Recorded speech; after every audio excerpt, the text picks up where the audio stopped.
Welcome to Rainbow Soul Vodcast, where our Soulstrology comes forward to help you manage your everyday life, with forecasts and deep dives on natal charts and queer perspectives on the planets, transits, and more.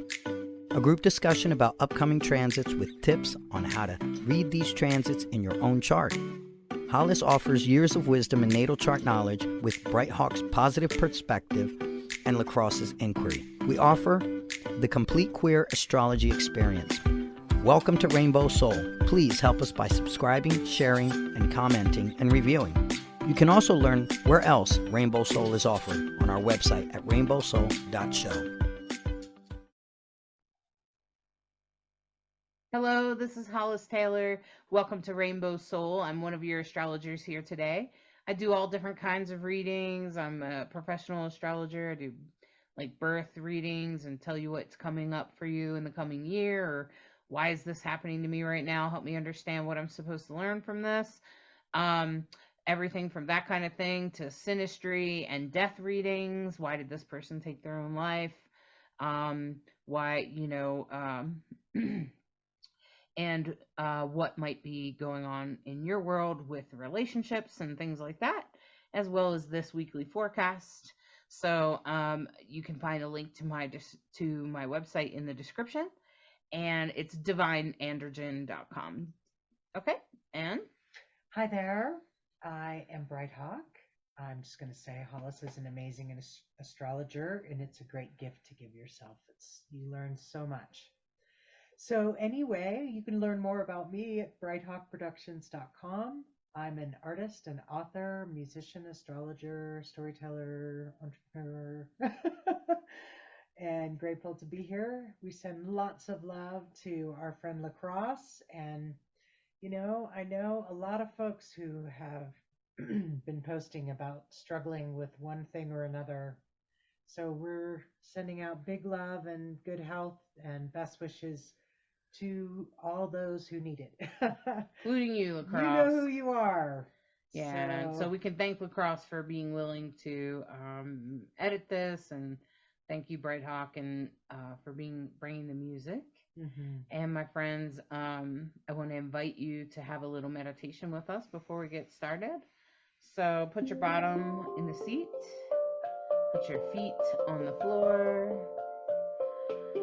If it's safe for you, close your eyes.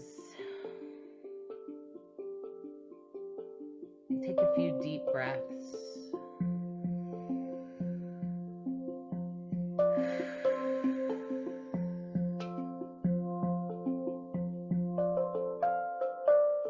And allow the air and the breath to come into you and leave you. And allow the air and the energy to flow through you.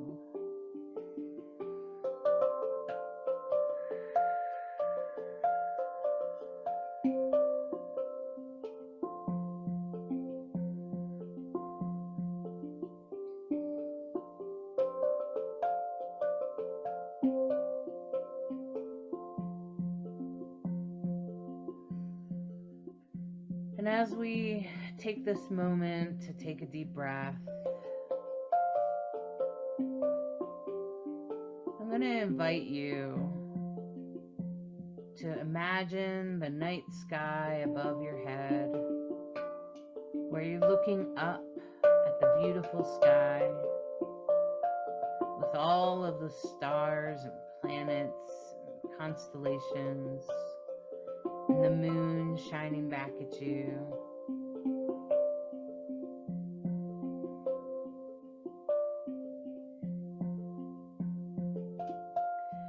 And as you're staring up at the constellations in the sky, one of those stars gets a little bit bigger and sort of zooms into you. And this is the planet Saturn. And Saturn spinning around with its rings around it, showing you boundaries and restraint. Slow and steady. And Saturn reminds you about karma, past lives,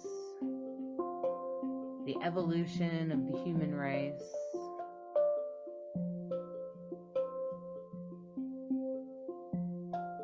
the system and strategies and all of the ways in which our world works and sometimes doesn't.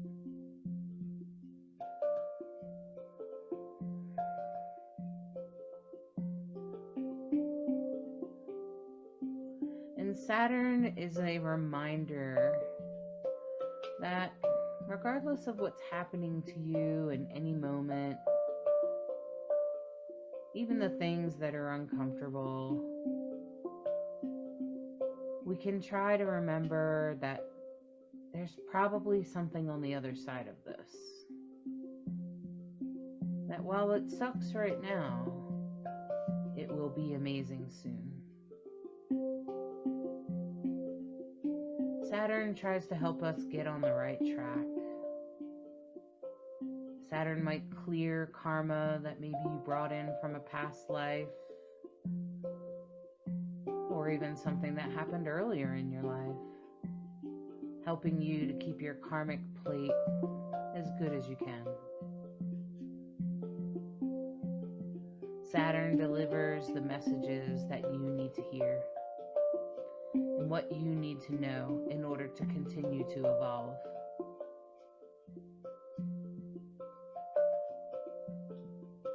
And when Saturn returns, when we're 27, we get on our track, we get our life going, and by the time we're 30 years old, we're on track. We're a new person. Life has changed. Good or bad, it has changed. And we can choose to judge things good or bad, but in the end, it's all just unwinding to take us somewhere deeper, somewhere further, to propel us forward. Saturn tries to keep us on track before it comes back around again, giving us little warnings, little heads up. And when we choose to take those seriously, Saturn will also reward us with dreams come true and manifestations, and our life propelling forward in just the way we imagined.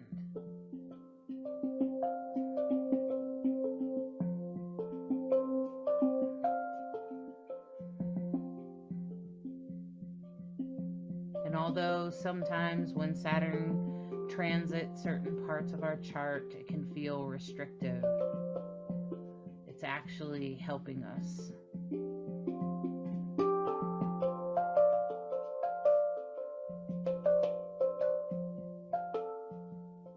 And as it keeps us on our path, we can be grateful for the structure and the guidance. There's nothing to fear.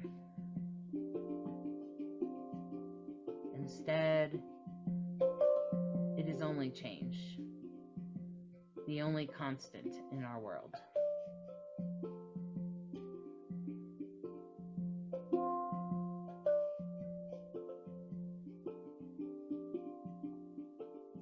And as Saturn takes its place in the sky, you are reminded that some changes are really good and some changes are challenging. But in the end, everything always works out okay.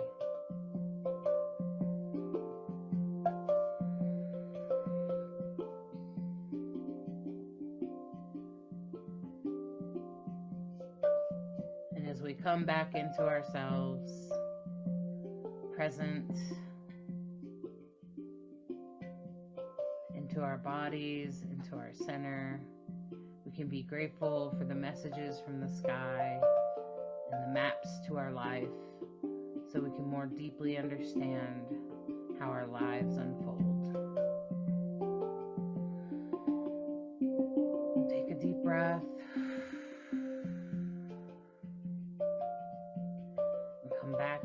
body. Feel your seat under your bottom, your feet on the floor. Maybe wiggle your fingers and your toes and stretch. Open your eyes and become present in the here and now.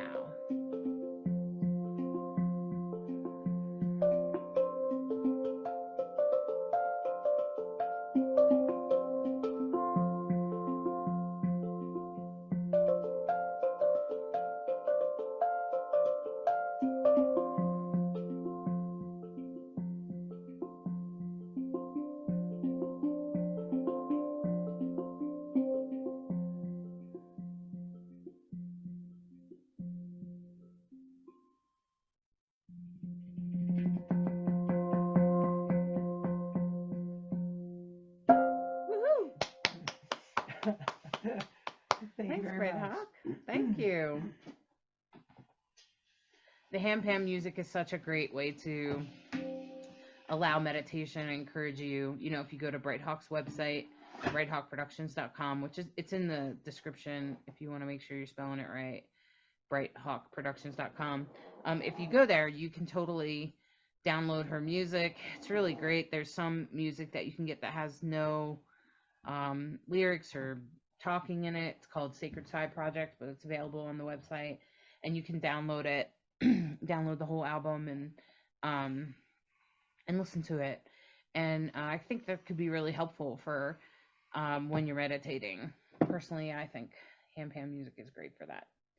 And if you have a gender-neutral child or a gender-questioning child, or you just want to make sure that your kid is introduced to all levels of gender, or you know an open-minded family that would appreciate the diversity of that, this is a gender-neutral book, which all of the pronouns are like they and them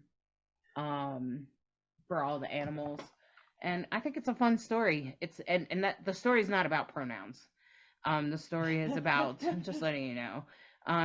Well, there's a lot of LGBTQ stories out there that are about being queer, and that's not what the story's about. The story's about being yourself, period. And it doesn't even mention being queer. It doesn't even mention LGBTQ. It just assumes that we have already figured out our future, which is that there are some people that are in between, or both. So it's the presumption. It's a great story for the next generation, is what I like to say about that. My T-shirt is also from the Dancing Hippo. The artwork behind us, some of the artwork, you can see the hippo. Right, and I think, and it's about resilience, which is a very favorite theme of ours of late. You know, sometimes life is, you know, I have a little song and a little wise ones that come to the hippo in each part of the story. A honeybee, a firefly, and a butterfly are the three sort of wisdom teachers that visit the hippo. And the honeybee says, you know, what are you willing to be? You know, sometimes life stings and sometimes it's sweet. What do you want? You know, what do you want to choose? What are you willing to be? And the hippo realizes they're willing to be delightfully surprised by how sweet this life can be. And I think any story about resilience, especially in the times in which we live, that give us a couple tools about, oh yeah, you get what you expect. So if you're willing to be delightfully surprised, guess what? You just might be. It's a good perspective, a good way to look at life, says the person who wears rose-colored glasses. I admit it. It's well, what I prefer.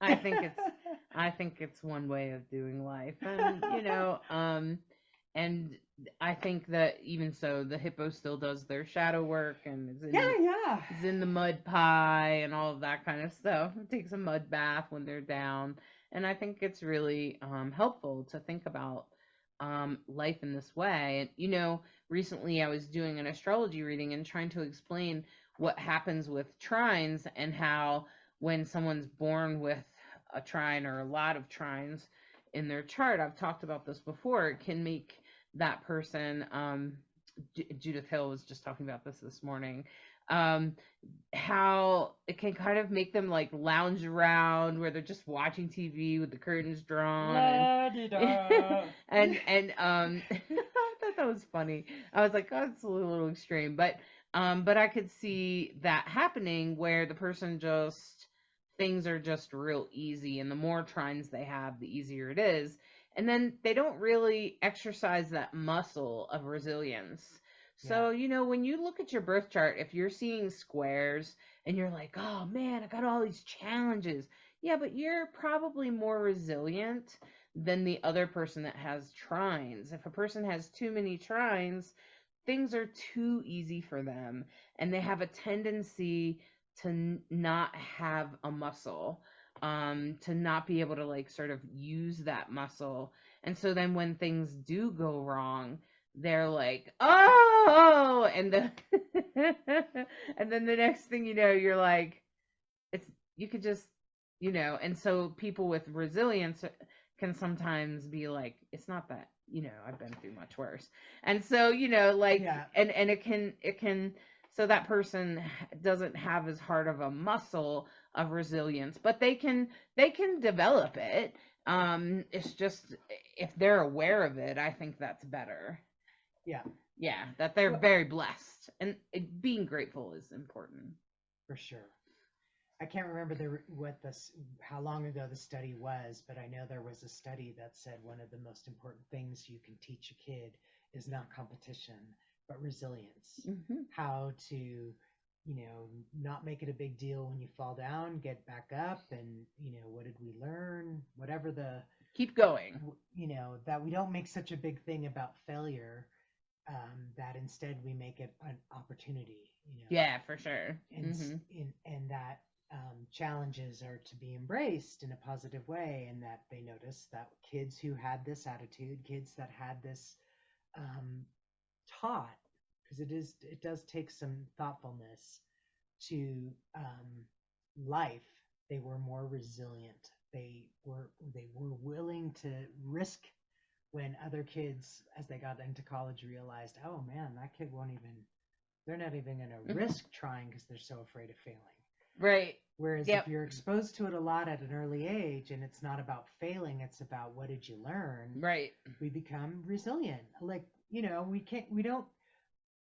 make muscles from no resistance. That's how you make a muscle, is resistance, right? Mm-hmm. Gravity, weights, whatever it is. So, Mm-hmm. we don't like to sign ourselves up to get out of our comfort zones and be uncomfortable. Yeah, and that's kind of what I say about, for the feminists out there, is about, about women, and people with ovaries, and people that suffer from hormone changes, monthly, especially monthly hormone changes, because every single month you go through changes, and it sucks, and it hurts, and you have cramps, and you're tired, and la la la, and the world is set up, for men that don't have these weekly changes, and so it's hard to adjust to the world.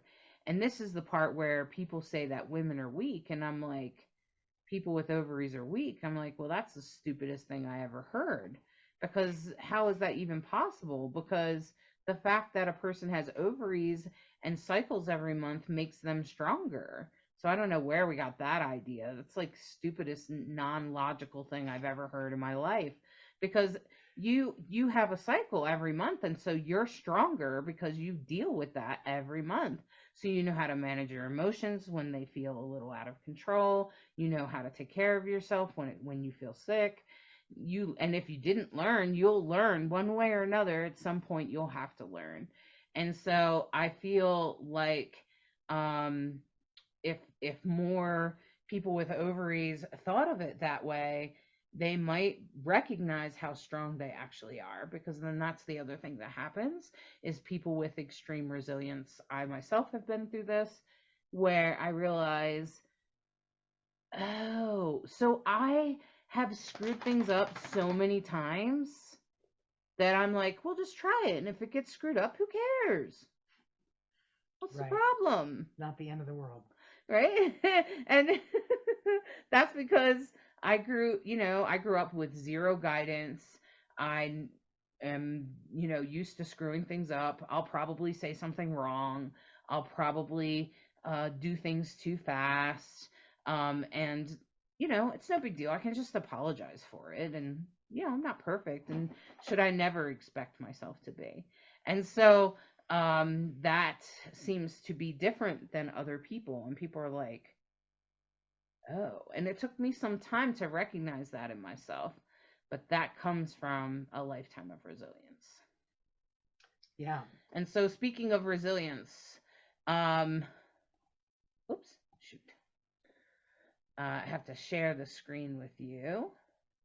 I'm going to share this week's astrology report, the forecast from March 4th to March 10th. And, shit gets hard. I'm just going to say shit gets hard sometimes. And I just, it hasn't been easy for us. This new year has been particularly hard. So I'm not going to lie. Yeah. It's hard. Yeah. But, all three of us, including LeKross, all three of us are doing our best to make the best of it.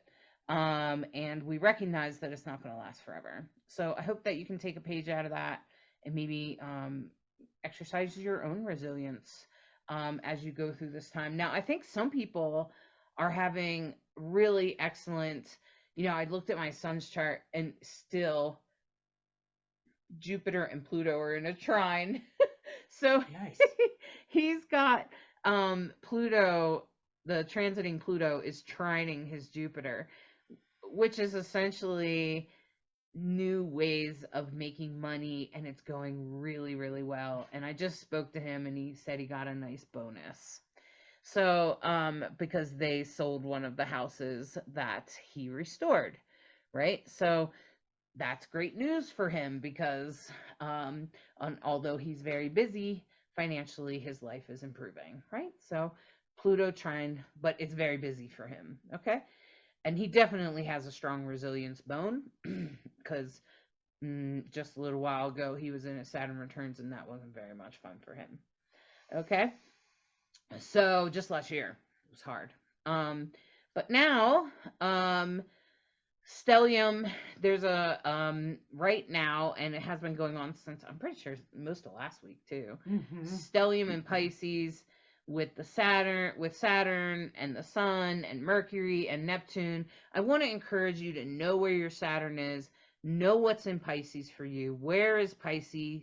What piece of the pie? If you see there in the middle of the circle, those are numbers. And those numbers indicate what house it is, okay? And this is just the generic, I think it's called Placidus, right? Placidus house system. I haven't really messed with the house systems too much. I don't really mess with it. I'm happy with Placidus. It usually works out right for me, so I don't feel any need to change it.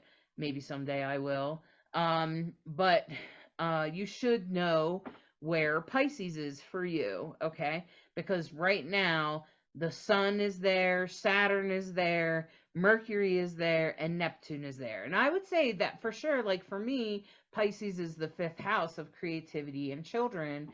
And there is a restriction right now for me while Saturn is there. It's been a little hard for me to go out and visit my grandchildren because, well, first I was having heart surgery and now Bright Hawk's broke her leg. And so I'm like, okay, so I guess we have to wait until that's over. And before we go getting on airplanes, right? Okay. And that's also in my house of creativity, which means I'm kind of a little too busy to be super creative and be working on creative projects that I would like to be working on. But at the same time, with Neptune there, my psychic abilities are on point, probably because I'm exercising my resilience bone and I'm channeling really well. So those are examples of how when these planets are in your Pisces house, whatever, that's the area of your life that it will mostly affect. It also will affect the areas in which Saturn is in, Mercury is in, Neptune is in, and even the sun, or the ruling signs of that. And you have to look at your chart, but I'm trying to be kind of generic here. Okay, so generically, everybody in their Pisces, everybody with Pisces in their chart, everybody has Pisces in their chart. You have you have a stellium there right now, and it's big on the energy. I know, because my house, my Pisces house, is the house of health and wellness and daily activity. Oh my goodness. So I'm having my second Saturn return in Pisces, and all of that energy in Pisces. Plus, I have Chiron. Might be a little bit restricted right now. Plus, I have Chiron there. So yeah, we're doing major work on healing and just down for the ride, because there's not a lot of other choice I have in the matter. But you do have a choice. You could pretend it's not happening, or I don't know, numb out, disassociate. You could also whatever. make yourself a big victim, you know. Yeah, That's I guess that's really, that's kind of like a choice. That's a shadow of Pisces, can sometimes play like the woe is me thing. But what I've also realized is that Saturn in the 6th is also very creative. And so one of the things I've done the last, during this time where I've been, mostly sitting in a wheelchair, is paint. Especially when I start to feel like I'm, doing this. It's like, okay, get away from things that are not. Don't watch the news. Stop watching the news. Stop scrolling on your phone. Stop whatever. And pick up the paintbrushes and just create, because that'll bring you back into some semblance of being in a good space. So that's what my go-to is creativity. And knowing where your Saturn is, we're just going to hammer that one a little bit more, because Saturn tells you so much about your purpose, your reason for being here, how you're supposed to do life. What Saturn is there to challenge you and get you on your path. Just like we talk about Uranus sort of gets you on your path by surprise, Saturn gets you there by doing the work. And if you do the work, in my experience, you generally get rewarded. You get the muscles. But it just seems like it gets worse if you act clueless, because then the clue by fours get bigger and bigger. And some people, I think, just resist the change. Sure. And, we talk a lot about that. Fixed air, are you fixed? Are you mutable? Are you cardinal? Thank goodness Hollis has a ton of cardinal energy that can initiate things and get things done. I have a ton of mutable energy. And so mutables we're way more in the flow, baby. You can talk us in and out of things. Fixed people, fixed are like, this is what's happening, and this is what we're doing, and this is what's happening next. They don't change their minds. People like me, you give me a really good argument, you show me the other side or something. Sagittarians, we're going to listen to all the perspectives and philosophies, and sometimes it's analysis paralysis, but that's part of how it plays. Where is your Saturn, and what is Saturn trying to tell you? And when you get your chart, a lot of times somewhere on there it will say how much cardinal, how much fixed, and how much, and it kind of is a point system based on like what planets in certain signs. I will be teaching about that in our astrology 101 class coming up on Monday. So if you want to be part of that, go to our website, go to my website, divineandrogen.com, and on the menu, click online classes and sign up. It's only $25 a class, and it's a lot of fun. And you get to learn with some other people that are interested in astrology, and you get to show me your chart, and I'll answer questions directly about it. It's about a 2-hour class each night, and it's on Monday nights. Okay. So it's a great way to sort of demystify astrology. It definitely. It can sound like a lot of gobbledygook at the beginning, and then you start to realize it, and it has a real, oh, I see. Mm-hmm. And the best part is you get to know yourself better and why certain things make sense now. So right. Really, really going to be a fun opportunity. Okay, so Monday, March 4th. And then and I just want to talk about the other things that have come through from Yeah. last week, which is that Venus and Mars are squaring Uranus, which is surprises. I've definitely had my share of surprises this week, more than I really wanted. Being a Scorpio rising, it is fixed, but I have Uranus there, so it tends to be like surprise, surprise, surprise. Okay, or revolutionize, change that, revolutionize, change that. And I'm always like, oh, we should have just. Okay, so I don't always like change either, but I always do it. Um, and so it's kind of a weird thing, but that's pretty much Uranus is to revolutionize things, and Venus and Mars are squaring there right now. So if you notice, there's changes going on in our world, especially with Aquarius, which is pretty much about like, the collective. So we've definitely seen some pretty revolutionary things happening, especially in politics, that are kind of like, I mean, whether they're good or bad, revolutionary is revolutionary, right? Now we got some guy threatening, nuclear war and la la la. Okay. And those things, Mars is the god of war, and he is squaring Uranus. Mm. And Uranus is surprises. It's like a lightning bolt. Okay. So no one wants nuclear war, and I would hope that guy's just being an ass. Chiron is conjunct the North Node. Still, that's been going on for a while. This is about our old wounds, both collectively and individually. So, if there are things that you're working through from your history, clearly humans are working through our call to violence and to end to eye for an eye type behaviors that don't really get us anywhere. We're still learning. We're still having to learn that that's not actually the way to get things resolved, but we're still learning that, right? Okay, and that's the collective. That's the big picture, right? And those are old wounds that we're working through, and hopefully we can find the wounded healer, which is the part of us that heals from those wounds. Okay, so we've been talking about that for the last couple of weeks. And then it looks like the moon is waning crescent, right? Right, Hawk? Yeah, so the moon is a waning crescent. It's in the last little bit of Sagittarius. It'll move later in the day into Capricorn, like a few hours from the snapshot.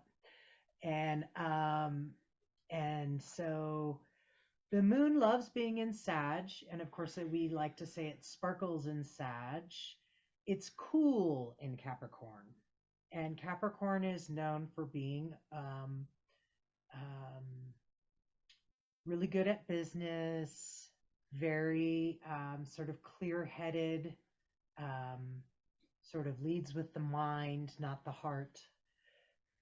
Capricorn moon is can be diplomatic. That can also be sort of,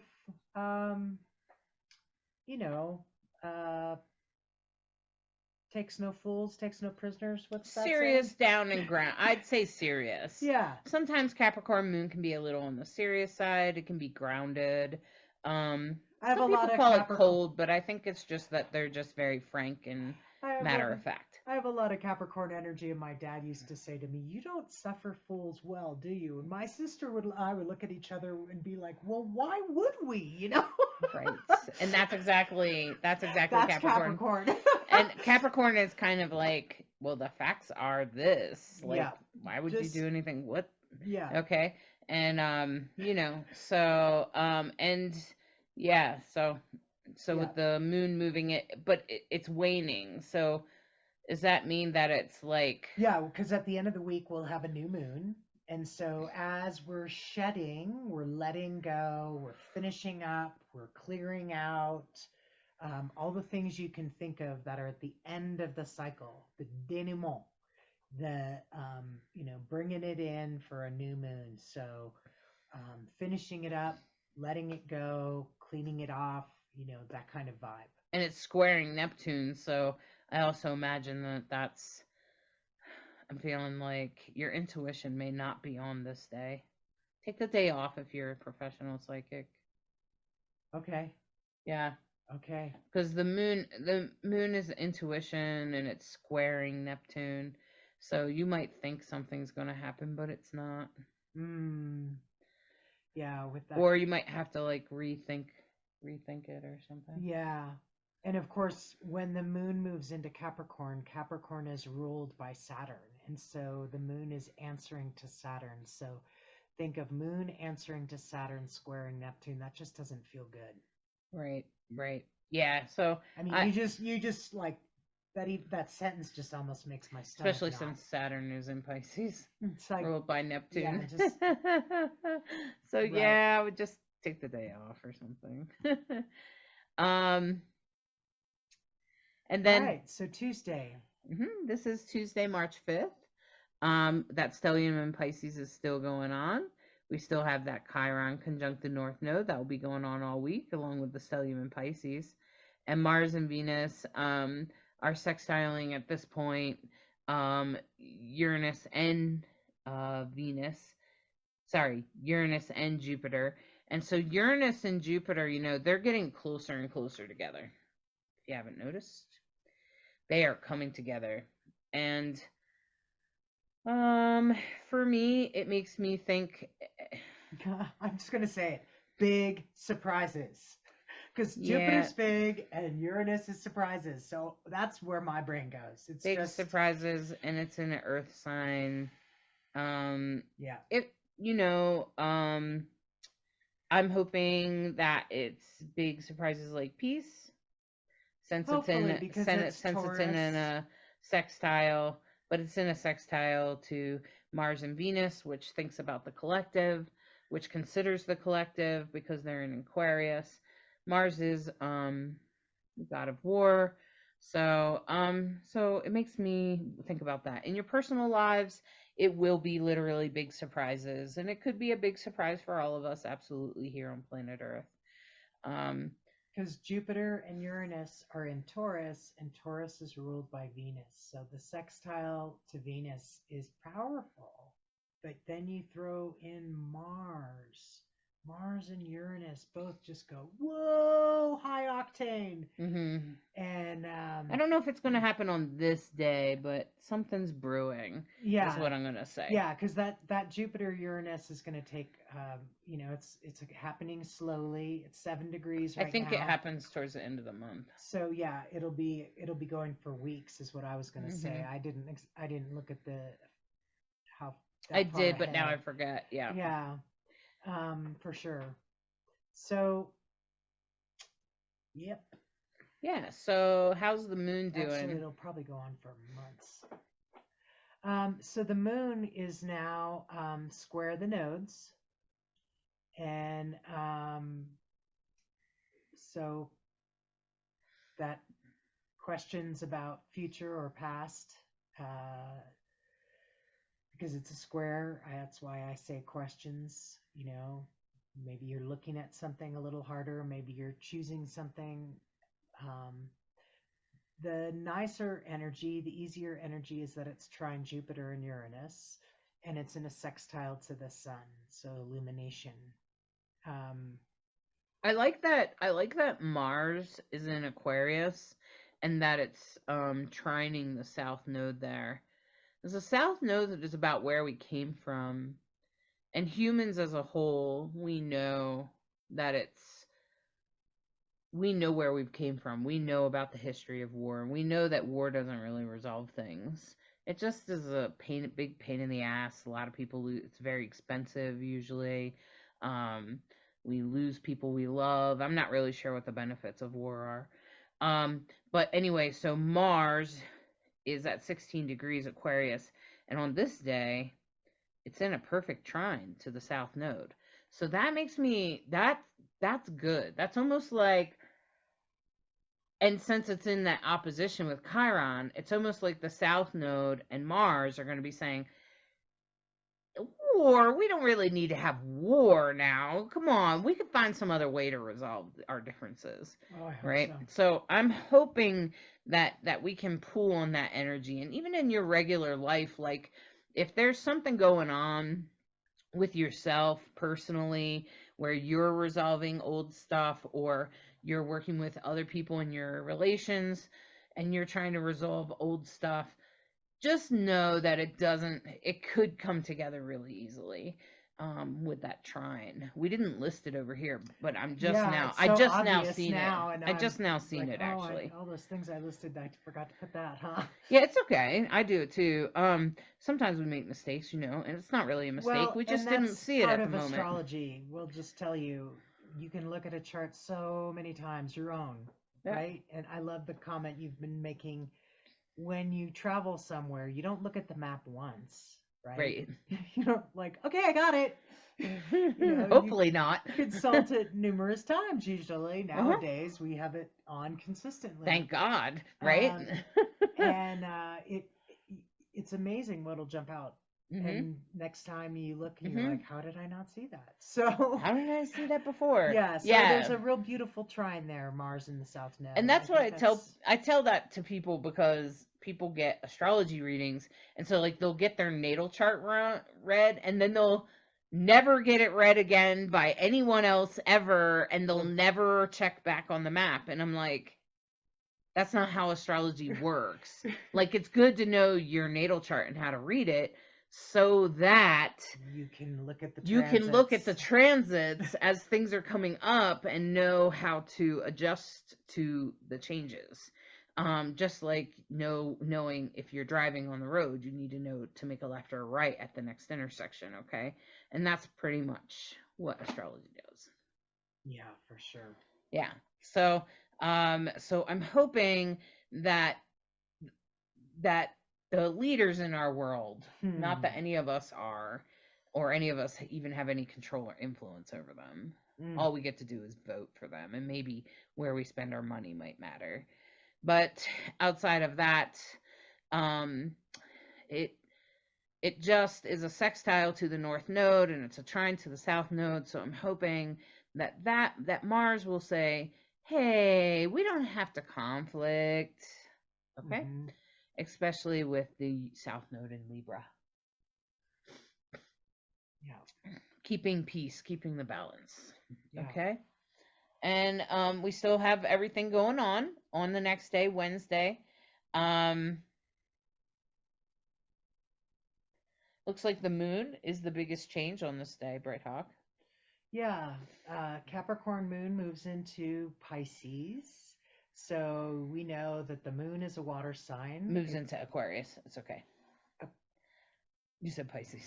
Oh, I wrote a Pisces. I know, but Aquarius. Yeah, you did. Because okay. Capricorn is followed by Aquarius, which is followed by Pisces. Mm-hmm. Sorry about that. It's okay. So Aquarius, well, I often think of it as a water sign, is of course an air sign. It is. And it's going to be conjunct Pluto. So moon conjunct Pluto could definitely...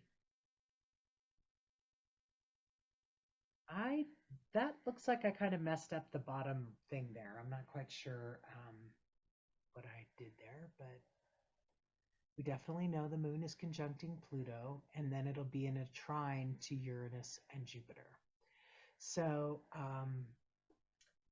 that's pretty powerful. That's transformational and could be hopefully healing, hopefully transformational in a good way. Especially as the moon moves into Aquarius. It's in Aquarius. The ruler for Aquarius is Uranus.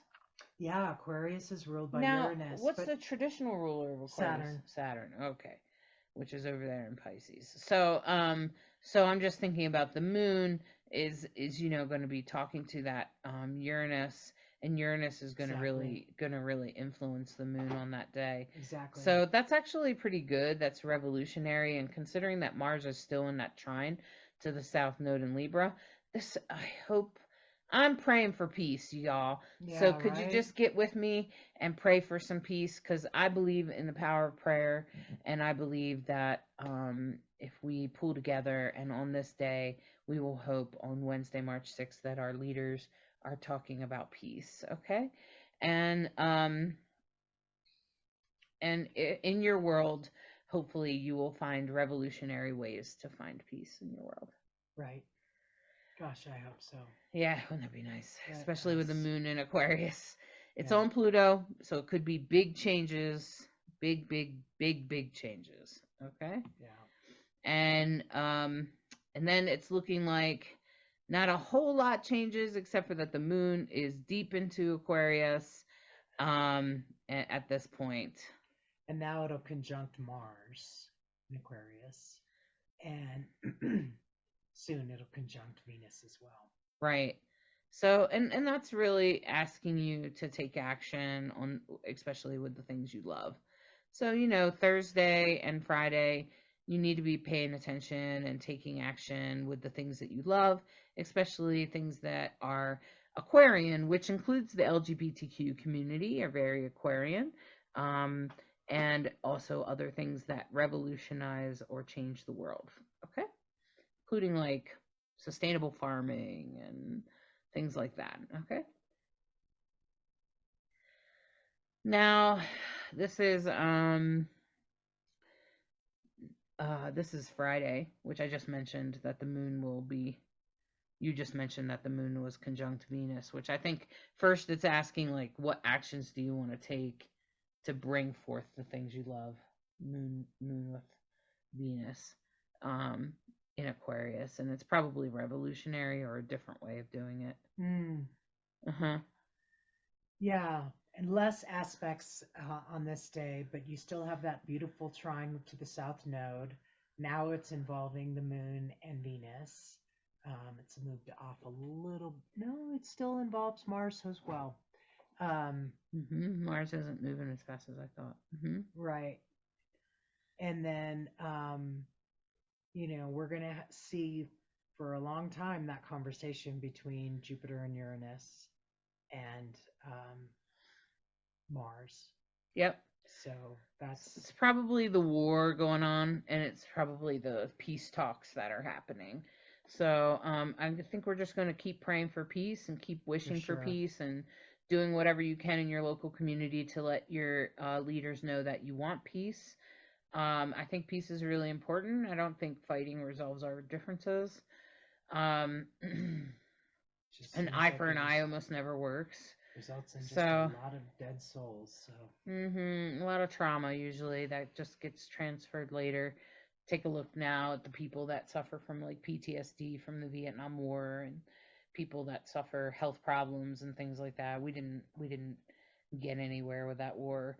Um, so and I recognize that not everybody thinks that way, but I do. So maybe you do too. And if you're listening to this, you probably do. You probably know that peace can be. Um, and so I do have hope and I pray for peace all the time. So I hope you do too. On Friday, it'll probably be a rather quiet day. It could be kind of a nice day, like like a little bit of a breath after some pretty intense times. Not that it's all that intense this week. I'm not going to say that it's super intense. I would say that it's just been maybe kind of busy and kind of a lot going on, and you're probably dealing with a lot. You might just have a really full plate like me. Okay. Um, and on Saturday, that's when the moon's going to squish in there into Pisces, which you could barely fit anything else. like there's any room. Right? It's okay because one rolls in and one rolls out. So the moon's going to roll in and kick Mercury out of the bed anyway. So it's a very full bed up there in Pisces. Lots of Pisces energy on Saturday for the Pisces out there, people. Saturn in Pisces, Sun in Pisces, Moon in Pisces, Pisces rising. You're going to feel that on this day for sure. It's going to be intense. Intuition, this could be a great time to engage in your intuition with the Sun in Pisces and Neptune in Pisces and the Moon in Pisces. Saturn is still there, of course.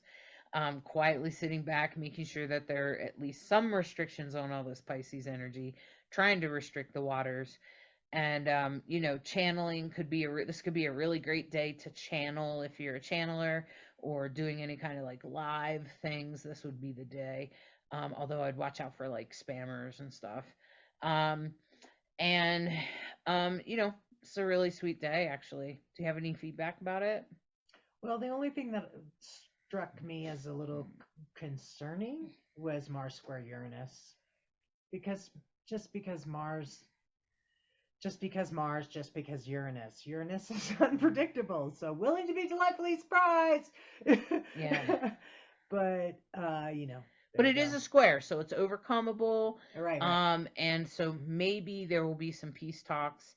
I'm hoping that we'll be coming up with peace talks. But if you know, and you've been listening to this broadcast a while, you know I'm very optimistic, and I like to believe the best in our leaders. Yeah. Okay. We'll hope for the best. And on Sunday, I think the weekend, Friday, Saturday, Sunday is going to be kind of quiet. It's going to calm down. You might feel a little ease. You might even try to have a good time with all that Pisces energy on Friday and Saturday, especially with the moon moving in there. It's going to feel like, let's have a good time. Let's do something fun. Pisces likes to have a good time. Mercury's on Sunday, Mercury's going to move into Aries. So you might start verbalizing your great ideas. If some good ideas come through on this day between Saturday and Sunday, listen to them. Aries is full of great ideas, and Mercury is very much the messenger of spirit, in my opinion, and often has a lot to do with delivering messages. So if you suddenly find yourself speaking of something that you should do, I would be listening to that. I would be paying very close attention to that, especially because Mercury's in a pretty good position. It's just conjunct the moon at that. It will be conjunct like the Neptune, which is psychic, which is visionary about our futures, and the moon, which is intuitive. So on this day, I would say channel, channel, channel. This is a great day to channel. It's in a sextile to Pluto, so it could be a real sweet blessing. Nice. Well, there you go. Work Sunday instead of Thursday or Friday. I would work this weekend, Friday, Saturday, Sunday. I would, if you're a psychic or whatever, this is a good weekend to work. It's a good time to get a reading. If you're hoping to get a reading, the readers, the energy will be there for them. Hopefully, it will depend on the reader's chart, but for a lot of readers, it will probably go really well. And so this weekend, Friday, Saturday, Sunday is a great weekend. Anything else that's like spiritual or psychic or intuitive that's based on those kinds of things, you want to do that.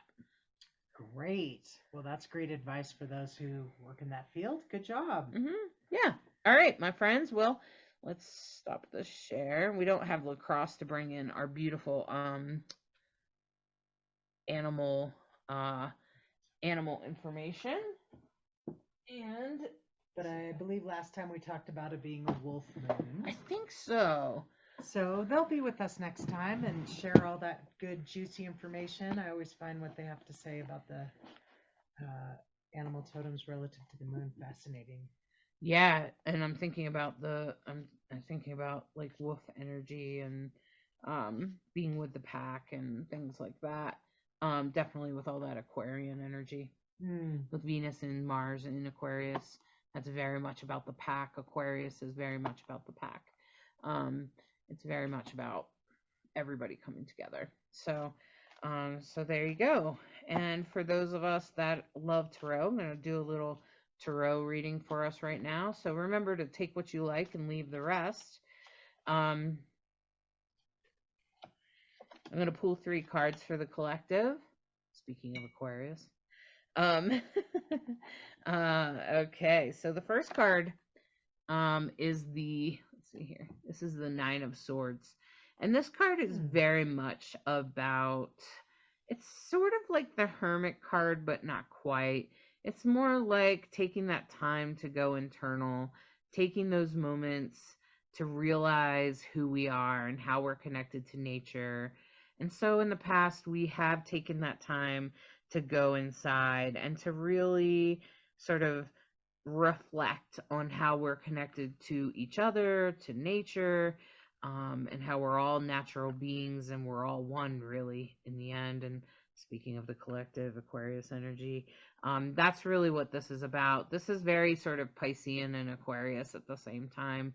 This is it's very watery in that it can really help you understand your emotions and how they're connected to everything, and everyone is all connected. All of us are affected by the war, even though we're not over there. And of course, for the people that are over there, they're more affected than we are, and we have emotions for them most of the time, regardless of what side you're on. I don't think it matters. I think everyone has emotions about it. And so that's what this is about. This is about inner reflection and understanding our connection to one another, right? And that's already happened in the past. You've already done that. And then this is for the here and now. And this is really about coming together with others and celebrating that. It could be about love and relationships, and it can be about marriage and commitment, and celebration of your relationship. And that's really important. It's really important to celebrate being in any kind of relationship, whether it's a friendship or a love relationship. I think it's good to recognize like anniversaries and things like that, because it helps you feel like you have sort of power, I guess, in that relationship. And that's pretty much what this is about. This is about the emotional. This is the Three of Cups, which is very much about celebrating relationships and commitments and things that have brought you together, especially things that are spiritual, and things like that. Okay, because of the feathers, and then we have, of course, have our gender variant person here, sort of blessing the couple in the cup, right?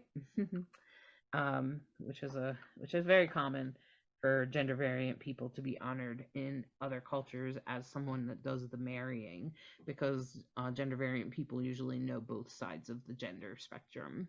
Okay. And so then this is in the future, and this is the moon card.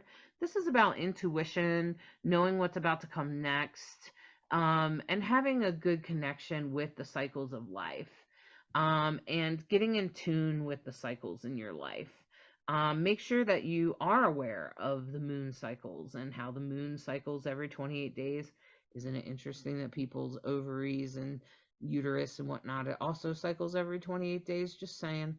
And if you ever wondered what that cycle is ruled by, it's ruled by the moon. And so that's really what this is about. It's about our cycles in life. And guys who think that they don't have a cycle, you are under an illusion. Leave it to the moon. And so the moon is really about cycles, and it's really about understanding our emotions and our emotional cycles, and how those affect others, and how we can hold them in our power and use them. It makes me think of something else I want to mention after this. So remember, in the past, this is very much about visiting your own emotions, and realizing how you've been connected to others, and how you are connected to others, and how we're all connected. And that's exactly what this is about, the work that you've done in the past. And then, the right now is very much about celebrating relationships with each other, and celebrating relationships and commitments and love, and the emotions of those relationships and how great they can be. So if you find yourself celebrating a relationship, or coming together in a relationship, that's a good thing. Now remember that there are cycles to our emotional well-being, and that we're all going through cycles all the time, regardless of what, if we were born with the ovaries or something else, testicles or whatever. It doesn't matter. You still have cycles. You still cycle with the moon. All of us do. The moon controls the tides, and you're silly if you don't think the moon affects you. It does. And it goes back and forth and pulls you through in and out of cycles, because your body is 3/4 of the way water. So pay attention to the moon, listen to its cycles, and recognize that you are a cyclical being. That this is what I was thinking about, was that our world is very much set up for like this sort of masculine perspective, although I don't think it really suits men either. It's like every day you do this. Monday through Friday you do these things, and then on Saturday you might do this, and then Sunday you might do this. And then you back to each day you do this thing, right? And every day, or let's say 3 days a week, you try to exercise, and you try to eat 3 times a day, and you see how it's like very rigid.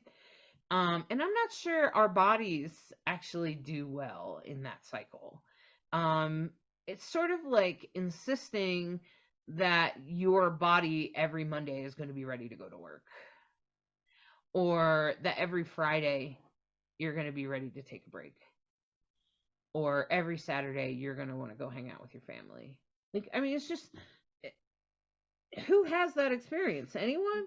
I don't think anyone has that experience, okay? And then when we start to think about people with ovaries, we think about their cycles, and then there's like 1 week or so, week to 10 days, that we're high energy and we can do a lot of things, and then another person, and then the next week we might start getting very focused and be able to really get things finished up, and then the next week we might be really tiling up loose ends, but we're kind of losing energy. And then the last few days, and then we have like 5 to 7 days, 3 to 7 days of our cycle where most people, some people might be bleeding, some people might not be, and then you kind of need a break. Like, you just need to chill, right? So the fact that our world works on that scheduling system, I've listened to the book. It's called In the Flow. It's actually about regulating your food and your exercise and stuff based on your monthly cycle. I'm just going to say, when I listened to her, I was kind of like, I don't think it works for men either. Like, I know it's based on what men, like, on a man's body or whatever, but I don't think it works for them either, because they don't seem to be doing well with it either. And I think expecting us to be on that kind of weird schedule, it's very, and it's weird. And even when we look at astrology, we know that doesn't follow a Monday through Friday March schedule. Okay, it's more like what's happening in the flow and in the planets and in our cycles. And our cycles don't usually match up with things. But a lot of times people with ovaries will cycle with the moon. They'll be like, oh yeah, I get my period every full moon or every new moon or in the middle or something like that. Okay. And that happens to a lot of people with ovaries if they're paying attention to the moon. And so if you do have ovaries and you are cycling every month, and it's marked with blood, I would encourage you to pay attention to what's going on with the moon cycle. And I would encourage you, if it's possible, to the best of your ability, because I realize just because I said it doesn't work for anyone, that the universe is not going to go, oh, throw out the calendar, throw out the watch. We don't have to do any of that anymore. Like, that's not going to happen. So, but do your best to make it work for you, and just recognize that you may not feel like going to work every Monday, and every Friday you may not feel like coming home and going to the bar or whatever it is, okay? Or whatever you're expected to do on Friday. In fact, there could be some Fridays that you're like, I finally got going and I'm ready to get this project done at work, and now I have to take 2 days off. Has that ever happened to you? It's happened to me. And so that's why I don't work that kind of job. But I'm just saying that if you can, try to adjust your life as much as possible to suit your flow, to suit your cycles, and recognize what your cycles are, and stop trying to fit yourself in a box, and stop trying to give yourself such a hard time for not fitting in the box that nobody fits in. Because ain't nobody fit in that box. Just look around. No one fits in that box. And we are constantly giving ourselves a hard time for not fitting in that box. Yeah. And that's the hilarious part of this whole thing. And I'm just saying that to pay attention to your own cycles. And I think that's the big wisdom that I get from the moon card, is to really pay attention to your own cycles. Okay? Yeah. Your cycle. Yeah, your cycle. And it probably doesn't look anything like my cycle, okay? Yeah, yeah. And And if you want to check if you're a person that does, bleed every month, then you might want to check out In the Flow. It's a great book. Can really help you. Apparently, PMS is not normal. In case you didn't know, it's not normal. It's an indicator that something's wrong. Right? Yeah, I didn't know that either. Just saying. Go read the book. It's an Audible book too. It's an Audible, or you can read it. I highly encourage that. Okay. And I haven't even finished the book yet. See that? It's wild.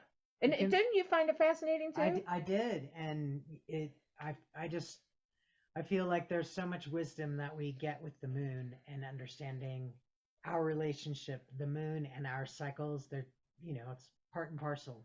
Right. So the more you understand, the better I think it is. And trying to not give yourself a hard time when you're just feeling like, I just have to have a really slow day. It's like, yes, that's exactly what you need. And it's very unfortunate when the world is demanding, you be something else or perform in a way that is so not advantageous for you.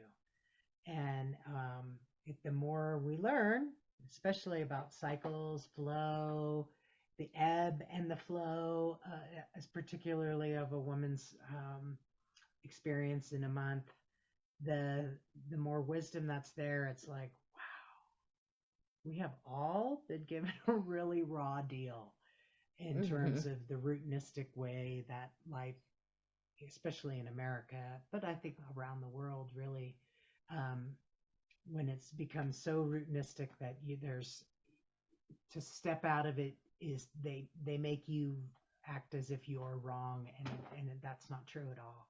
You're not wrong. The system is. Yeah. And exactly. The sooner we sort of wake up to Saturn in Pisces, figure out the flow. Saturn's trying to direct the flow like this. Yeah. It's not literally, it's in not the flow steady sign. Yeah. Pisces is the sign of flow, right? So when Saturn, at first you go, Saturn, wow, structure, Pisces, how's this going to work? But I think that's part of the message is about being in the flow, figuring out your flow, figuring out what makes more sense.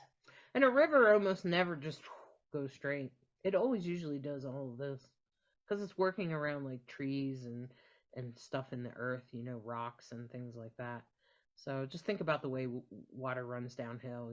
It's almost never a straight line. And then also I think about men getting lost in this, because now women are rising into power, and things are changing. And I actually read an article that in Science, I mean, it's not going to happen anytime soon, but essentially the male chromosomes are evolving out. We're evolving out of male chromosomes. Check it out. Look it up. Anyway, won't happen in any of our lifetimes, but it will happen. And the interesting part about that I was thinking about, though, is that men right now, after the Me Too movement, are really people with penises or that identify with men, not usually trans men, to be honest, but a lot of cisgender men are really struggling in knowing where they fit in the world, because it's sort of like what we talked about at the beginning of the show, where you've been given a lot of gifts and they've had a lot of privilege because they're men. And men have privilege generally, unless they're black men. And most of the time they have a level of privilege that comes with that.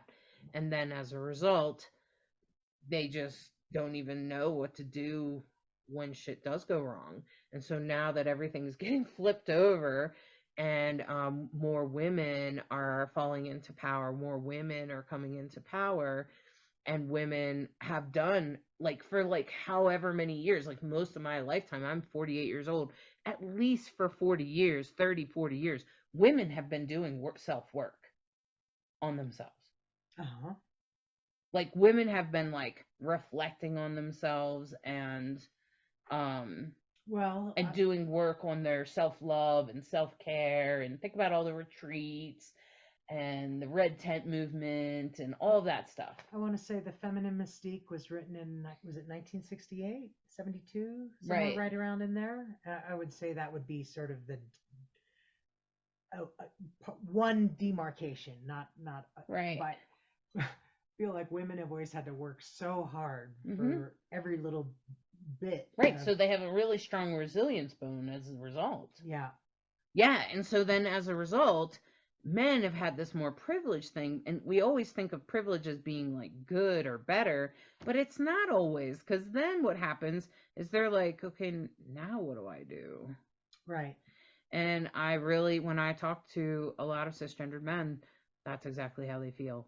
They're like, now what do I do? Yeah, because literally the men's movement started about 20 years later. I think, something like that. And nowadays, just a little bit of catch up going on. Yeah. So just now, men are kind of, people, cisgender men are like kind of catching up and going, oh shit, I didn't mean that. And so then they have to change, because just because you're privileged, just like white people might be privileged, right? Like, and so we're born into privilege, but we don't recognize how that privilege could screw us up. So we're kind of like walking around with these blinders, and then hopefully we listen to the Black people that point it out to us when we're walking around with those blinders, and then we can go, oh, I didn't mean it that way. Fuck, let me change that. No, right? Hopefully that's our reaction. And some people get very defensive, right? But I'm just saying that, like, awareness is coming up, and people are growing and changing. So I want you to recognize that humans are changing. And like I always tell people, always remind people, humans generally right now are better than we were 200 years ago. God, I hope so. We are in general. No, you're right. I mean, in general, we don't think it's okay to enslave people. In big categories and in big buckets, I'm sure we're better. And I'm sure we've evolved greatly, and may we continue to evolve. And may we greatly. continue to to evolve. Life has changed. Yeah. So there you have it, my friends. I hope you have a great week.